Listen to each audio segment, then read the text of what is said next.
Are you sick of voting? Well, get ready because there's more to come. I'm Charles Blaine, and this is Texas Tomorrow.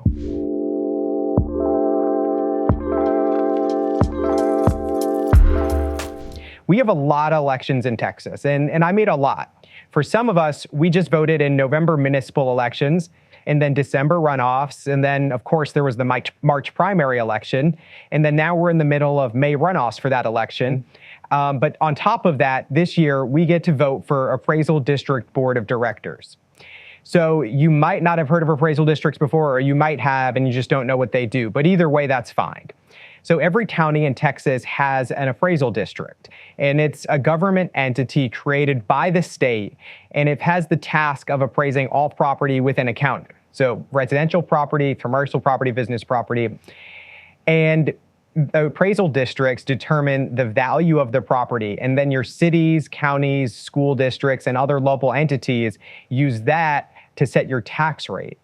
And they use the value, and then they base the budget and tax rate and everything that moving forward off of that. So it's quite important. And so here's an example of how important it can be. In 2023, the city of Pearland approved a $110 million budget. They used the appraisal values from the appraisal district to set the tax rate. And they determined how much money they were going to have and then built the budget off of that. But the problem is the appraisal district, due to a worksheet error, overstated the value of the total property by $1.3 billion. Like I said, it was a worksheet error.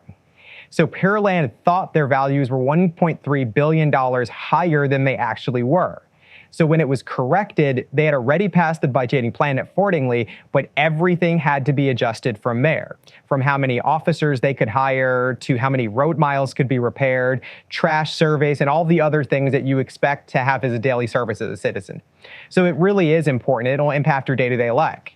And it has been a different scenario. Tarrant County Appraisal District came under a ransomware attack recently. And even more recently, the group that did the attack put out the information that they obtained on the dark web, and they set a ransom for $700,000.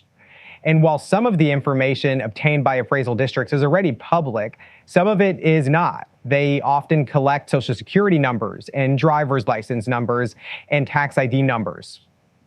That's not to say that the Tarrant County Appraisal District could have stopped that, or that an elected board would have prevented it. But if information does come out that they could have prevented it, or Tarrant County residents disagree with how they responded to it, up until this point, they wouldn't have really had any course of action to take against that board. Now they do. And there's one more example, because I really, really do love examples. So in 2017, Hurricane Harvey hit the city of Houston and the surrounding area. In 2018, the Harris County Appraisal District lowered property values for flood-damaged homes, as one would expect. But then in 2019, they came back and thought they were far too generous for these storm-battered Houstonians, and said that the 2019 rate appraisals could be as much as 21% above the pre-Harvey values. So think about that. Your house floods, you scrounge together the money from family, friends, or loans to repair it, and then you're told that it's going to be appraised at 21% higher than it was before it flooded. It's really unbelievable. So up until now, the jurisdictions in the county got to appoint the members of the appraisal board, the directors of the appraisal board. But now the 50 largest counties are going to have the opportunity to elect 3 members to 4-year terms on these boards. And so now you get a vote in a way in saying, and who's going to be on these boards this May. Well, technically, the election starts next week on April 22nd, and election day is on May 4th, which to make sure you early vote in this race. But you do get a say on the makeup of this body and how it determines your property value, in the same way that you have to say on the bodies that determine your tax rates. So you should take this very seriously. Because if you're complaining about appraised value, or if you're a renter who's frustrated with increased rental rates, or even if you're just simply a consumer, especially one who frequents small businesses, and you see prices going up there, much of that is driven by appraised costs and tax rates, which again are determined by appraised costs.